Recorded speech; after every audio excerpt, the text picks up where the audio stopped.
హరిహర ప్రియాని. ఇప్పుడు నేను ఎక్కడున్నాను అనుకుంటున్నారా? నేను ఇప్పుడు మా మమ్మీ కొనిచ్చిన ఇల్లులో ఉన్నాను గైస్.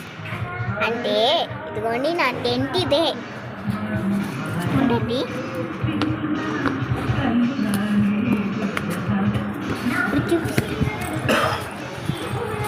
ఇదిగోండి టెంట్.